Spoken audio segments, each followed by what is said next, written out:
Señoras y señores, para dar inicio a las exposiciones a cargo de un selecto grupo de especialistas, permítanos presentar al doctor Jorge Cardish, quien se desempeñará como moderador de nuestro foro.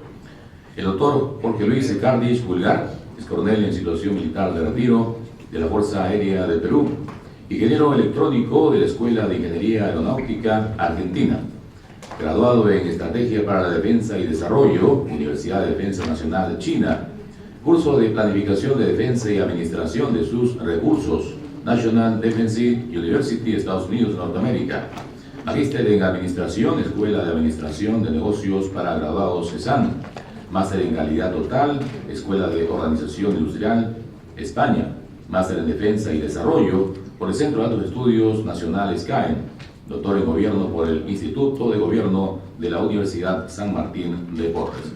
Invitamos al podio, doctor Jorge Cardish. Pero un fuerte aplauso, por favor, damas y caballeros.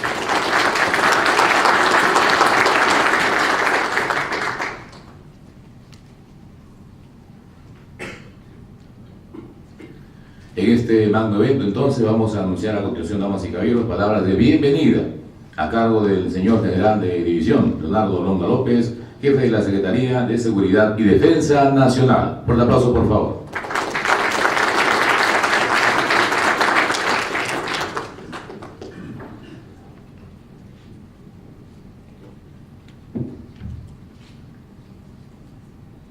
Distinguidas autoridades que el día de hoy nos acompañan, señoras y señores, quiero a nombre de la Secretaría de Seguridad y Defensa Nacional darles la más cordial bienvenida a cada uno de ustedes, que se encuentran presentes en un evento muy importante para la sociedad peruana. Hablar de seguridad nacional es un tema que todavía la sociedad peruana no tiene bien conceptualizada. Debemos entender que cuando nos referimos a seguridad nacional, ya no es un tema estrictamente castrense, militar, de las Fuerzas Armadas o de la Policía Nacional.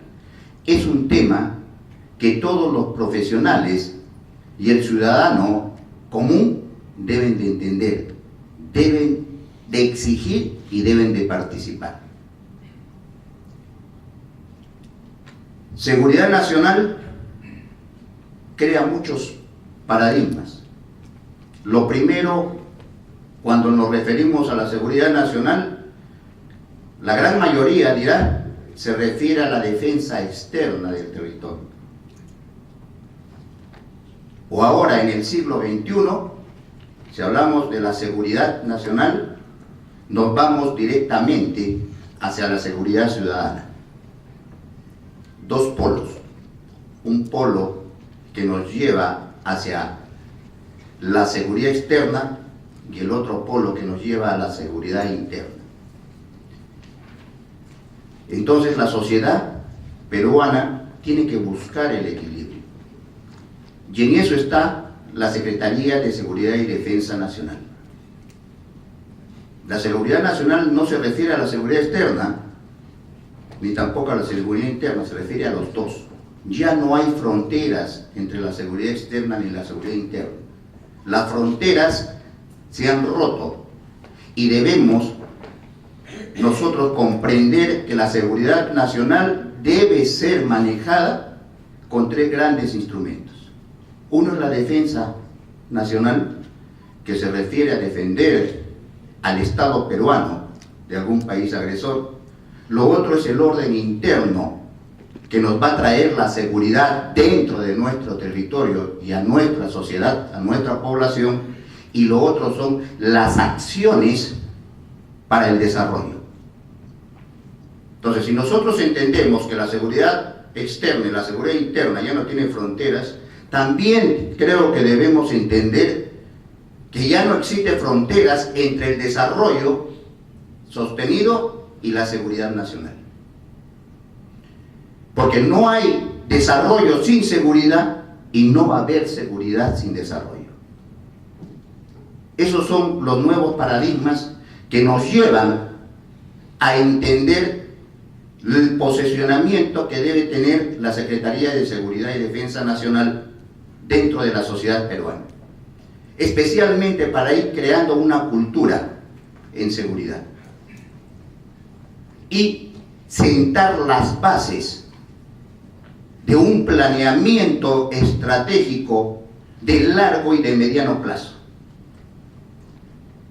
Porque las autoridades, la sociedad en su conjunto, todavía no comprenden lo que es seguridad nacional. Y lo único que estamos haciendo a la falta de seguridad, ir hacia los efectos.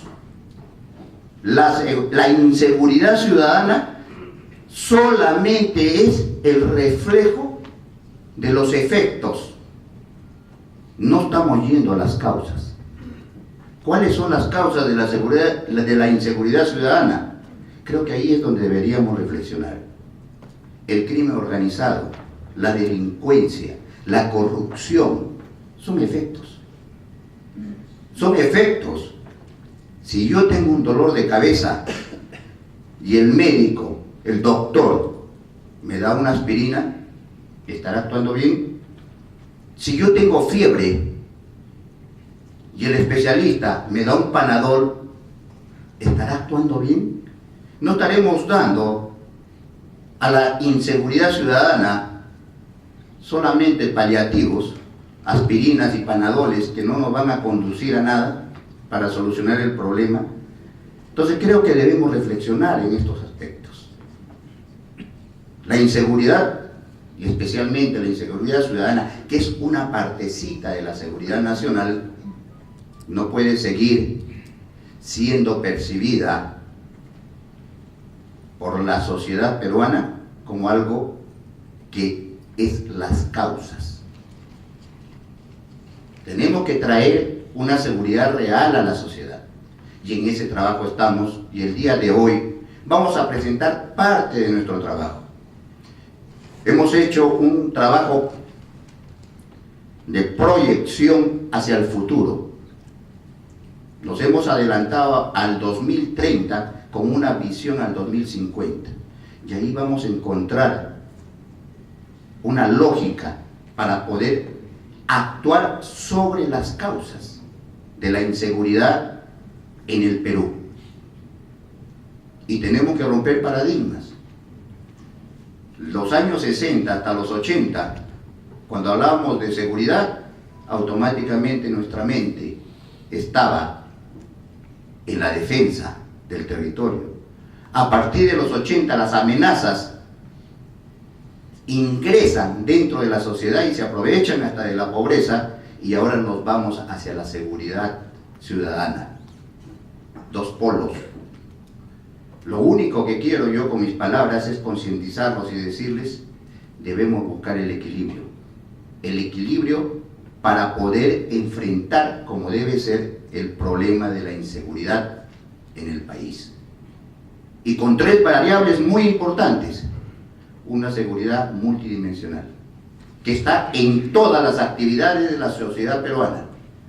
Una seguridad humana, donde el eje principal es el ciudadano. Ya no es el ciudadano el que protege al Estado, es el Estado el que protege al ciudadano. Y una seguridad para el desarrollo, en la cual se va a garantizar el crecimiento, no solamente económico de la persona, sino el crecimiento social.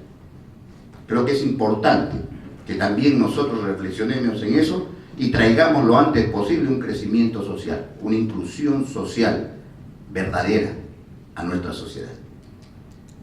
Hemos dado inicio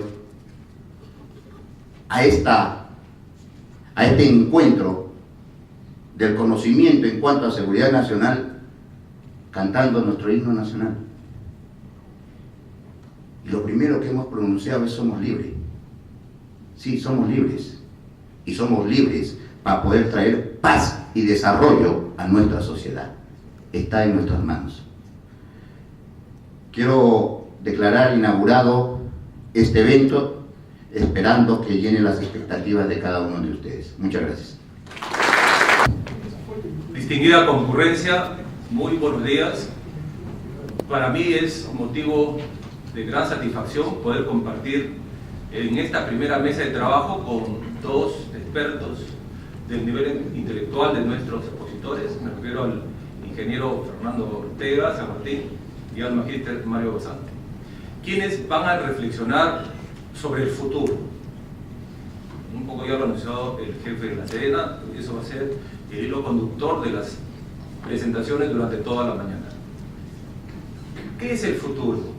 Me viene un poco a la memoria una definición muy sencilla. El futuro es algo que nos va a afectar a todos a una velocidad de 60 minutos por hora, quien quiera que seas y en cualquier lugar donde te encuentres. De manera que ese futuro nos va a afectar, lo importante será entenderlo, no solamente desde una perspectiva personal, sino también cómo en ese futuro podemos desarrollar a nuestras instituciones. Ahora, las reflexiones respecto al futuro han sido una constante a lo largo de la historia de la humanidad. Si hacemos una mirada en retrospectiva, veremos que en las culturas antiguas del Perú ya existían oráculos. Uno puede encontrar, por ejemplo, en la Isla del Sol, en el lago Titicaca, un oráculo en el que los antiguos peruanos podían preguntar sobre su porvenir. Acá en Lima, precisamente en la capital del Perú, existían dos oráculos famosos, el oráculo de Pachacamac y el oráculo de Rímac. Digamos, al otro lado del mundo, en la isla de Delfos, en el templo dedicado al dios Apolo, existía justamente el oráculo de Delfos, del cual los expertos en perspectiva tomarán el nombre, y una de las técnicas más usadas en el ámbito de esta disciplina, la técnica de expertos de Delphi, viene precisamente de acá, del oráculo de Delfos.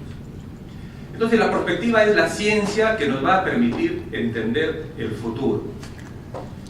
En el ámbito internacional, por supuesto que estas técnicas son utilizadas desde los gobiernos y también en las empresas. Y orientando el empleo de la perspectiva desde el ámbito de la seguridad, podemos encontrar ejemplos como en Estados Unidos ha sido utilizada esta técnica con mucho éxito. Es así que ya a mediados de la década de los 50, en plena Guerra Fría, Estados Unidos había diseñado ciertos escenarios y en función a estos escenarios había intensificado la vigilancia sobre Cuba y confirmaron las sospechas este tipo de vigilancias. Y el año 1962, si nos acordamos, el mundo estuvo a punto de ir a la Tercera Guerra Mundial, precisamente por la crisis de los misiles, una situación que habían previsto los norteamericanos en el contexto de la Guerra Fría que libraban con la ex Unión Soviética. Desde el punto de vista de las empresas, la primera gran empresa que utilizó el estudio prospectivo fue la Royal Shell. Los ejecutivos de esta multinacional, en el año 1968, realizaron estudios sobre prospectiva y trabajaron sobre un escenario probable pero muy negativo. Y la realidad les dio la razón 5 años después, porque el año 1973, luego de la guerra del Yom Kippur entre árabes contra Israel, una de las consecuencias de la guerra fue precisamente la estatización de los pozos de petróleo por parte de los países árabes.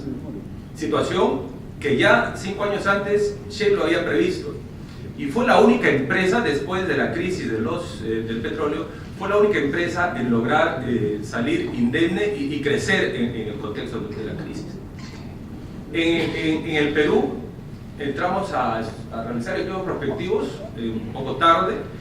El primer estudio prospectivo a nivel de las empresas lo hizo la empresa Telefónica en el año 2002, publicó un estudio de prospectiva, contexto del área de información en el Perú, con un horizonte de planificación de 3 años, 2002-2005.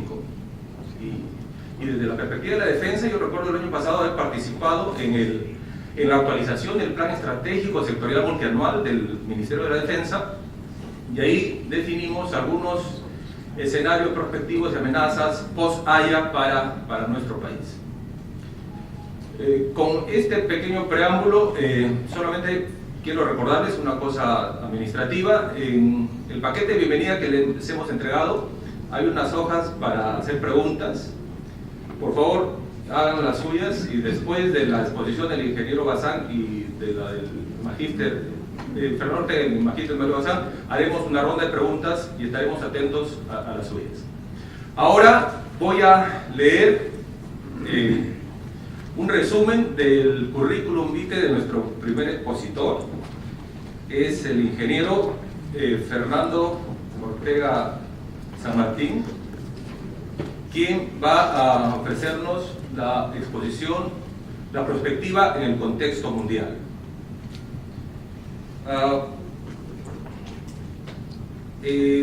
Respecto a los estudios que ha realizado el ingeniero Fernando Ortega, destaca que es candidato a doctor por la Universidad Ricardo Palma en Administración de Negocios Globales.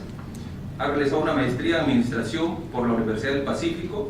Tiene la maestría en Gerencia Pública por la Universidad San Martín de Porres en el Instituto de Gobierno. Es ingeniero metalúrgico y siderúrgico por la Universidad de Lima e ingeniero industrial y de sistemas por la Universidad Federico Villarreal. El ingeniero Fernando Ortega trabaja en Concitec, es especialista en innovación, planeamiento estratégico, cooperación técnica para el desarrollo. Y respecto a perspectiva y estudio de futuro, es catedrático en las universidades, las principales universidades de Perú, en las escuelas superiores de las Fuerzas Armadas, de la Policía Nacional, y también es conferencista invitado en centros académicos de España, Nicaragua, Guatemala, Colombia, Ecuador y Paraguay.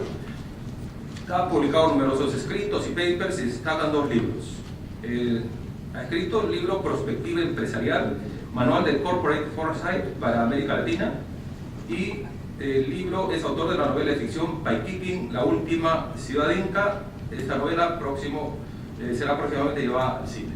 Ingeniero Fernando Ortega, lo invitamos para su presentación. De FTA, Future Oriented Technology Analysis, en Bruselas, en la sede de la Comisión Europea, donde nos hemos reunido los 300 prospectivistas más conocidos o que publican más en el mundo, para establecer cuál es el presente y cuál es el futuro que nos toca vivir en los próximos años. Entonces, lo que yo les traigo a ustedes es lo que hemos visto jueves y viernes de la semana pasada. O sea, si fuera pan, todavía estaría caliente. ¿Ya? Lo que expresó gracias. Lo que expresó el general en realidad es algo cierto, ¿no? Es decir, vamos a tratar a una persona como el Perú que está enfermo, y entonces tenemos que diagnosticar qué es lo que tiene. Y para diagnosticar qué es lo que tiene esta persona que tiene dolor de cabeza, lo que vamos a tratar de hacerlo en estos minutos. En primer lugar, vamos a presentarles a ustedes una visión muy rápida de lo que es el pensamiento sobre el futuro, ¿no? Entonces, sobre el futuro hay mucho escrito, mucho estudiado, principalmente a partir del inicio del siglo XX. Y entonces, tenemos una primera escuela determinista, que fue la que se inició en los países desarrollados entre los años 1907 y 1950, digamos así, ¿ya? Donde los norteamericanos establecieron su planteamiento del forecasting, ¿ya? Y aquí ustedes pueden ver a mi amigo William Hallal, que es uno de los máximos exponentes del forecasting en Estados Unidos en estos momentos. Y se desarrolló, digamos, en la Unión Soviética en esos momentos, después del triunfo de la revolución bolchevique, digamos, la prognosis como método de pensamiento. Y si me van a inculpar, decirle solamente Gleb, porque hasta ahora no puedo saber cómo se pronuncia el apellido del fundador, digamos, del Gosplan, digamos, en Rusia, ¿ya? Digamos, a pesar de la distancia ideológica entre Estados Unidos y la Unión Soviética, ambos tenían algo en común: desarrollaron el mismo enfoque determinista, ¿ah?, para analizar el futuro. Aquí se acuerdan ustedes de los famosos planes quinquenales, con que se manejó el planeamiento de la Unión Soviética. Después tenemos la escuela europea, digamos, el planteamiento europeo de la prospectiva, también conocida como la prospectiva científica, ¿no?, de la cual se han desprendido tres escuelas prácticas de aplicación. El Foresight, que es inglés anglosajón, cuyos exponentes son básicamente de la Universidad de Manchester y de la Universidad de Sussex. Yo he tenido la suerte de estudiar en los dos centros más importantes de la escuela anglosajona, el Centro APEC de Technology Foresight en Bangkok, en Tailandia, y en el Instituto Prest de la Universidad de Manchester, en Inglaterra. Entonces, mi formación es formación de Foresight. Tenemos la perspectiva estratégica, que es francesa, y tenemos la previsión humana y social, que es el enfoque italiano. Entonces pueden ver aquí a mi profesor, Dennis Lowbridge, de la Universidad de Manchester, a Michel Godet, de la perspectiva estratégica francesa, de la Sorbona, y a la doctora Eleonora Barrieri Massini, de la Escuela Italiana de la Previsión Humana y Social. ¿Ya? Todavía, gracias a Dios, los tenemos vivos a Denis y a Eleonora, que son nuestros últimos dinosaurios vivos, de la primera generación de prospectivistas posguerra, digamos, ¿no? Los americanos han reconocido que no es posible predecir el futuro. El determinismo se diferencia de la perspectiva porque el determinismo considera que el futuro existe predeterminado. Por eso se llama determinismo. Los europeos consideran que el futuro no existe, sino que se construye en cada delta de t, en cada fracción de t. Entonces, las últimas crisis por las que ha pasado la humanidad les ha demostrado a los norteamericanos que así puedan desarrollar modelos de simulación muy complejos, son incapaces de poder predecir la crisis. Y entonces, un grupo de científicos norteamericanos encabezados por el doctor Alan Porter, que está aquí, decidió pedirle a los europeos sentarse en una mesa y desarrollar juntos un marco común de análisis del futuro que recoja componentes del determinismo y componentes de la prospectiva para poder tener mejores herramientas para realizar el futuro. Y eso es lo que se conoce como FTA. FTA, como les decía, es Future Oriented Technology Analysis. Y esta escuela es la que, digamos, y enfoque es el que se reúne cada 2 años en Europa para analizar el presente y el futuro de la humanidad.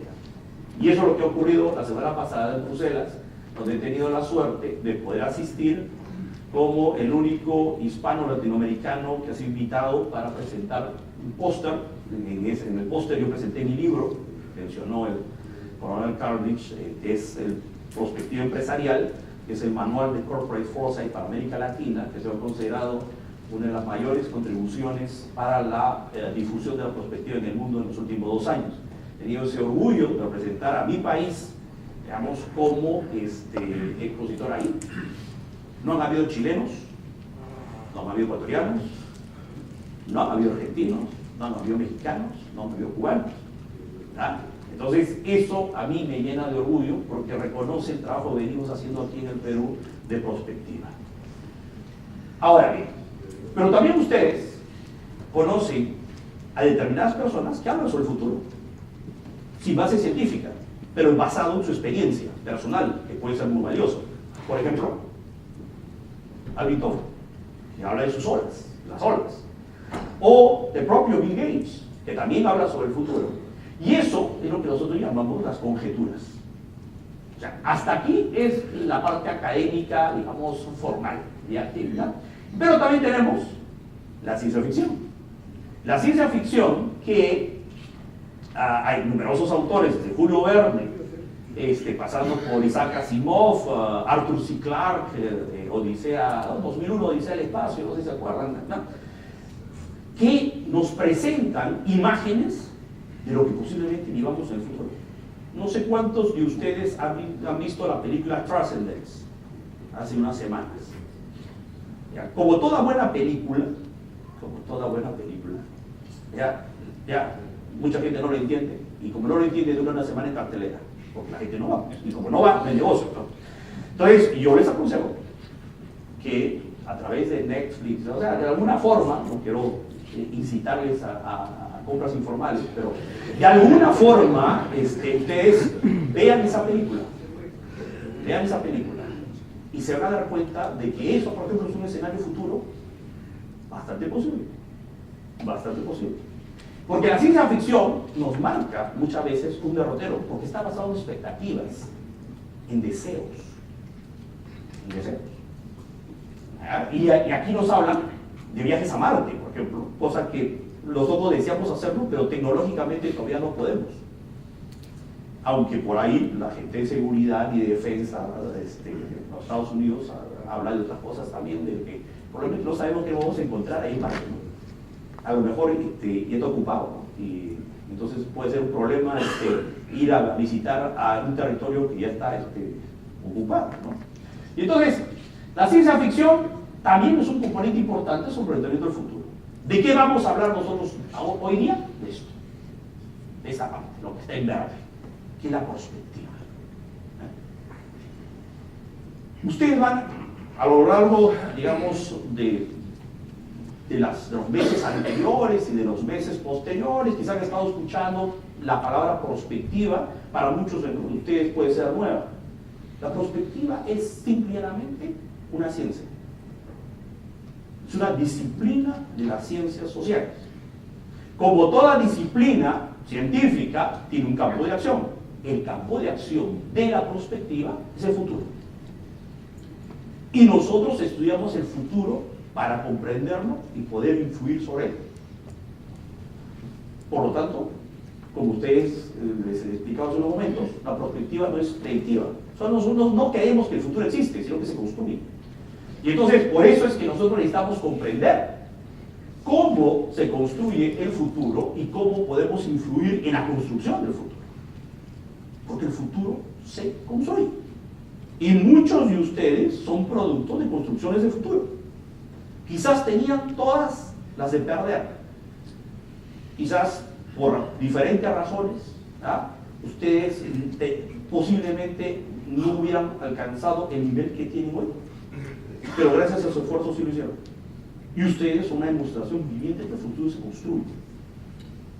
Como también hay gente que nació para tener otro futuro y hoy día está padeciendo consecuencias de no haber mantenido ese futuro que le fue heredado. Nosotros en la perspectiva lo que tratamos es de analizar el futuro para entregar información anticipada a los tomadores de decisiones.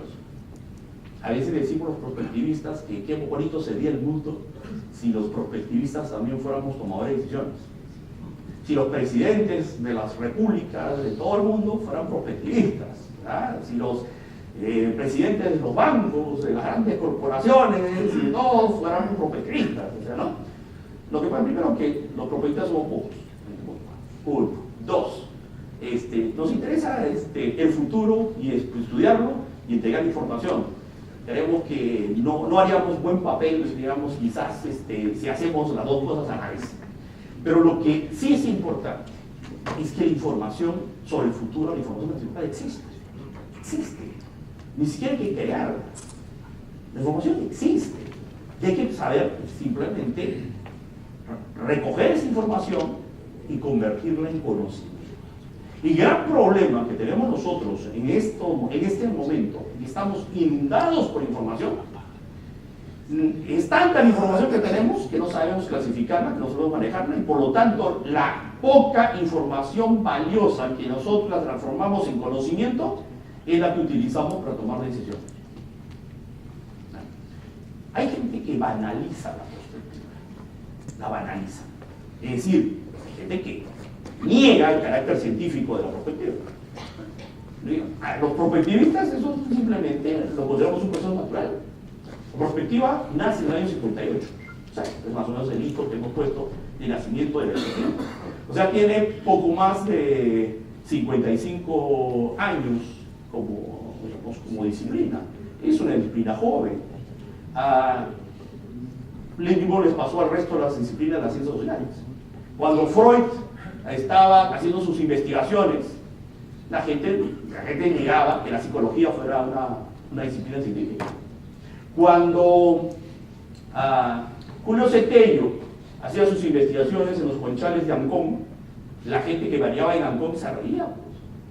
Oye, ¿y ese tipo que hace escarbando, sacando trapitos viejos, pedazos de huacos ahí viejos ahí? ¿No? Se reía, está loco, pues.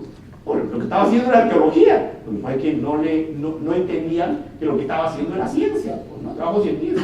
Igual pasa con la prospectiva. Hay mucha gente que le niega el carácter científico a la prospectiva y la ve simplemente como una herramienta para ganar dinero, es decir, manejado por empresas consultoras o consultores independientes.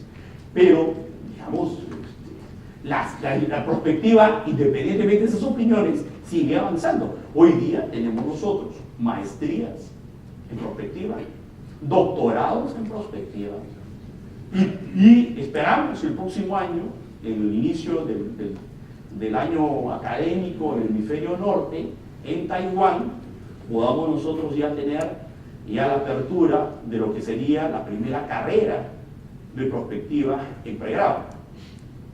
Es decir, ya van a salir prospectivistas, así como existen antropólogos, arqueólogos, psicólogos, en pregrado. Nosotros vamos a tener ya en el mundo la primera carrera de pregrado de prospectiva. Entonces, el vasco Juanjo Gaviña le puso un nombre simpático a la prospectiva: la ciencia de la esperanza. Porque en realidad lo que nosotros tratamos de realizar con nuestro trabajo de investigación sobre el futuro es justamente brindar información para la construcción de los futuros más deseables para nuestras organizaciones, para nuestros territorios, para nosotros mismos inclusive. Eso es el marco, digamos, sobre el cual nosotros trabajamos la prospectiva.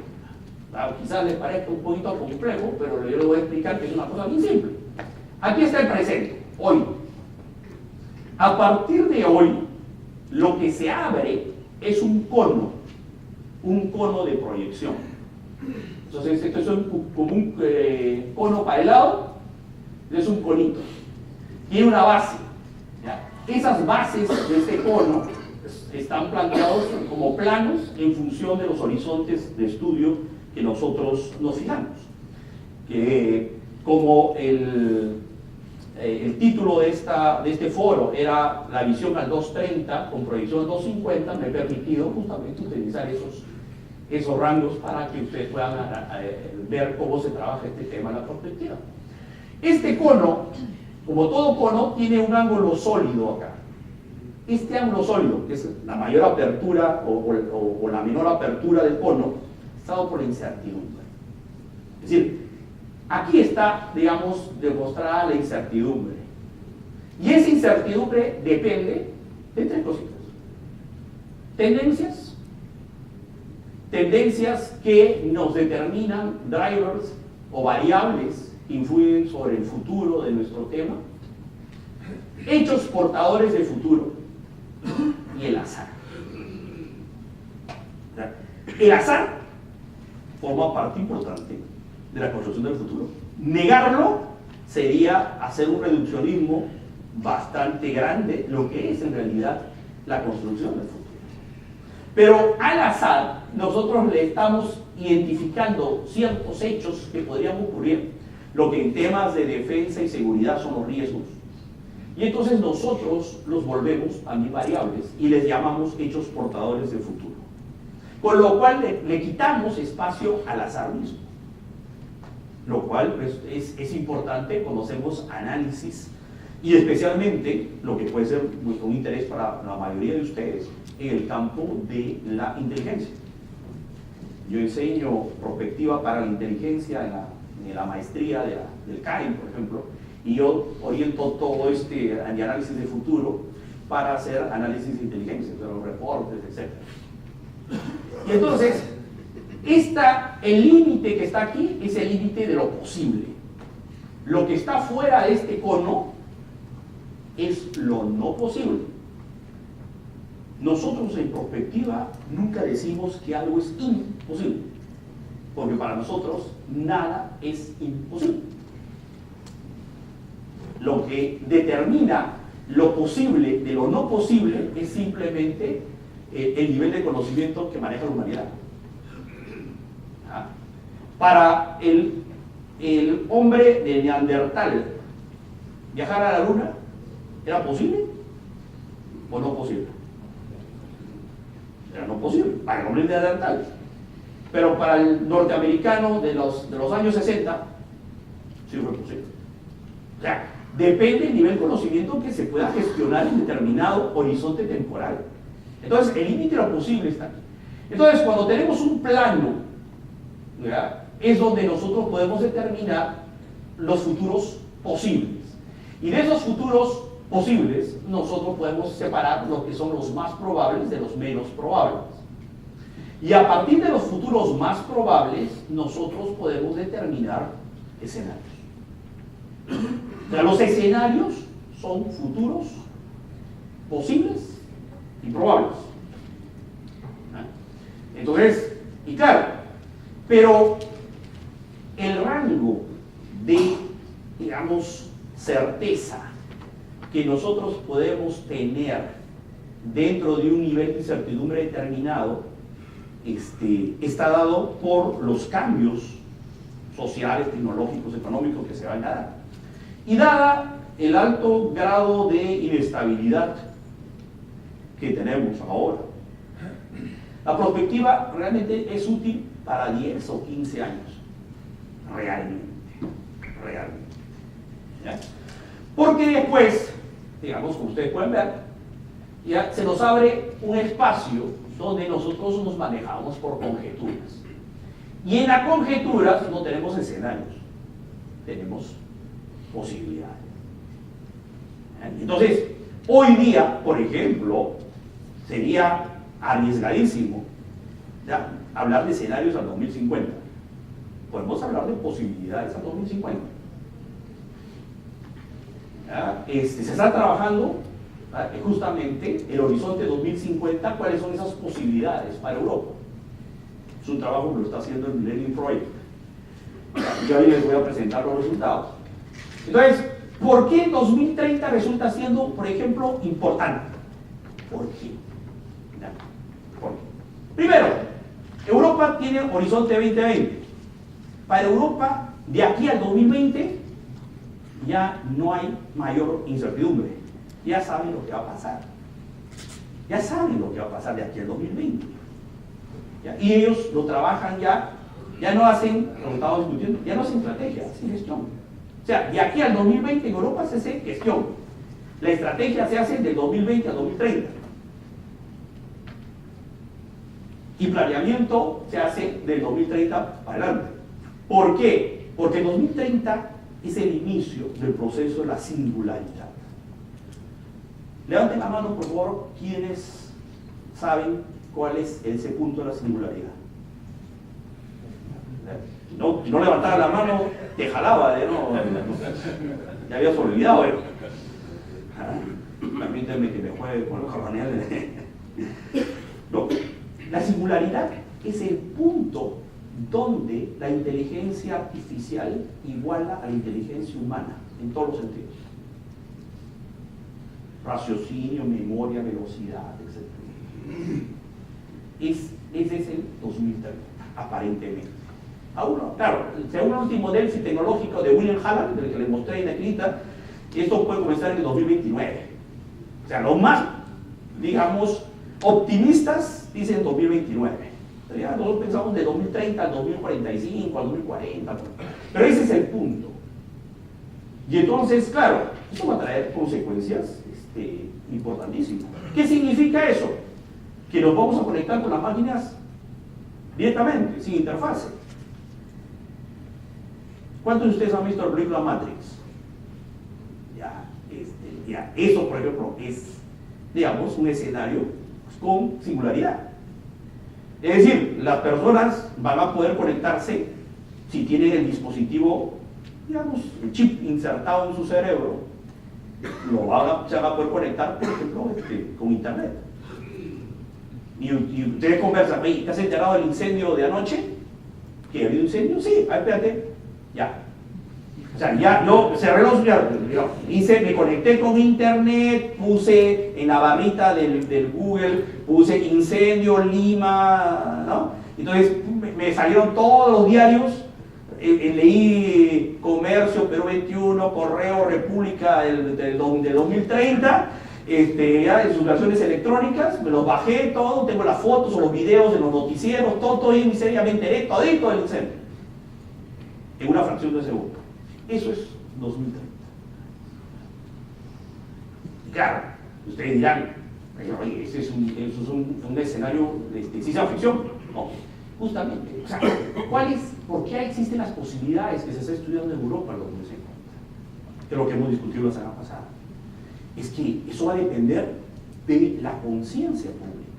O sea, hasta dónde va a llegar el desarrollo tecnológico depende de las grandes tendencias de la conciencia pública. ¿Va a triunfar? ¿Los líderes religiosos van a triunfar? El Papa, los ayatolas musulmanes, el Dalai Lama, todos esos van a permitir que la tecnología desarrolle más allá de lo que pueden ser los límites espirituales. Entonces puede ser esta posibilidad. O la gente lo que quiere justamente más tecnología, va a estar tan ávida, va a ser devoradores de tecnología que va a presionar para que eso se difunda y se disemine. O va a ser, digamos, restringido por problemas de defensa y seguridad. Porque esa tecnología no puede tener mano de cualquiera. Imagínense un supersoldado que está conectado con internet. O, digamos, aquí, ¿ya? O sea, son diferentes posibilidades que se encuentran. Y entonces, claro, como toda disciplina, nosotros tenemos investigadores que son los que nos marcan la pauta. Aquí está nuestro marco conceptual, que básicamente es que el futuro no existe predeterminado, sino que se construye. Que no existe en realidad el futuro en singular, que existen los futuros. Lo que pasa es que el lenguaje nos dice que hay un presente, un pasado y un futuro. En realidad son los futuros en plural. ¿Ya? Que ese futuro no se va a parecer al pasado, que el futuro, quien maneje el futuro va a dominar, ¿tá? Va a dominar, porque ese es un tema de poder. Que tenga la información del futuro va a tener el poder. ¿Ya? Y que justamente el tema es que nosotros pensamos que el tiempo sigue siendo lineal. Es decir, que un segundo hoy, un día hoy, un mes hoy, un año hoy, dura lo mismo que en el pasado. Mentira. Un año hoy dura menos que... O sea, ¿cuán rápido se les pasa el año? ¿Lo sienten o no lo sienten cuán rápido se pasa un año? Entonces, lo que demoró 30 años en evolucionar en el pasado, demorará 10 o 15 años en el futuro. Y entonces, nosotros tenemos una serie de especialidades en prospectiva. La mía es prospectiva de la ciencia y tecnología y prospectiva empresarial. ¿Existe prospectiva de la seguridad y defensa? Existe. Hay especialistas en estos temas en prospectiva. Tenemos herramientas, como toda disciplina, tenemos más de 150 herramientas metodológicas que podemos trabajar. Y de esas, básicamente, están divididas en 4 enfoques. Hay herramientas que desarrollan creatividad, otros que extraen información de expertos, otros que hacen que los expertos interactúen y produzcan información, incluso hasta evidencia. Porque el futuro tiene raíces en el pasado y en el presente, no es espontáneo. Por eso es que nosotros podemos estudiar el futuro, porque nosotros nos basamos en evidencia. En el mundo, la prospectiva se utiliza ampliamente. Europa no avanza si no es a través de estudios de prospectiva. Por ejemplo, la incorporación de nuevos miembros se hace a partir de estudios de prospectiva. En América Latina también hay un desarrollo importante de la prospectiva en muchos de los países. ¿Ya? Quizás a nivel de Latinoamérica, Brasil es el que más trabaja con prospectiva a nivel político, a través de toma de decisiones. Existen una serie de redes a nivel mundial que agrupan a los prospectivistas y que hacemos trabajo conjunto en esas redes. Personalmente soy miembro de la mayoría de ellas, ¿ya? Me honran con esa membresía y que nos permiten estar recibiendo información diariamente sobre cuál es el comportamiento del futuro. Y lo que les quiero mostrar es esto, que es el resumen de los 2 días de Bruselas. Este es el presente y el futuro. Y ahora lo que yo necesito es que ustedes analicen ahí cuál es el lugar del Perú en este presente y en este futuro. ¿Qué es lo que se ha establecido ahí? Primero, ¿ya? Hay gente que piensa que estamos viviendo la era de la información. ¿Ya? La era de la información terminó. ¿Ya? Para aquellos que piensan que vivimos en la era de la información, ya terminó. O sea, después de la era industrial, de la edad contemporánea, si quieren ustedes, pasamos desde el desarrollo de la primera PC, pasamos a la era de la información. Eso fue en los años 71, 72, cuando Olivetti crea la primera PC. ¿Ya? O sea, esa era de la información duró 40 años. Ya fue, como dicen los chicos ahora, ya fue. Ahora estamos viviendo la era de la tecnología consciente, así se la han denominado. Era de la tecnología consciente. ¿Qué significa esto? Es que a partir de ahora nos vamos a basar mucho en inteligencia artificial. En el año 2011, que se ha puesto como hito, IBM hizo concursar a su supercomputadora Watson con los 2 ganadores del programa de televisión de trivias Jeopardy. Y la computadora les ganó a los dos humanos. ¿Vale? A los 2 humanos. Claro, ustedes van a decir, claro, pues la computadora estaba conectada a internet. No, la computadora no estaba conectada a internet. Lo único que tenía, igual que los humanos, era su disco duro. Y en su disco duro había varias bases de datos, incluida la versión en inglés de Wikipedia. Entonces, ahí la máquina le ganó al hombre, y por eso es que se le puso ya como hito en 2011. Entonces, ¿qué es lo que está determinado los próximos 15 años, de aquí al 2030? Primero, la plataforma, Internet de las Cosas. ¿Qué significa Internet de las Cosas? Que los artefactos, los automóviles, todo va a estar conectado por internet, se va a comunicar entre ellos sin intervención humana. 2 carros, llegando a una esquina, se van a comunicar entre ellos para decir quién pasa primero. ¿Quién pasa primero? Entonces, a sus nietos, quizás sus nietos les pregunten, ¿qué cosa era un choque de carros? Lo van a explicar, es que cuando 2 carros llegaban a una esquina y uno quería pasar, entonces le van a decir, oye, ¿y eso? ¿Y no conversaban los carros entre sí? Ustedes se ríen. Pero díganle a un chico de 5 años que los televisores de la década del 70 no traían control remoto. Y no les va a creer. No les va a creer que los televisores no traían control remoto. Entonces decían, ¿y cómo cambiabas de canal? Me paraba el sillón, me iba ahí. Lo mismo. O sea, ya pasó, ya nos ha pasado. Lo que pasa es que no nos acordamos de esas cosas. Lo otro es ahora estamos en la COP20, no sé qué discuten, si ya está demostrado la irreversibilidad del cambio climático. Yo fui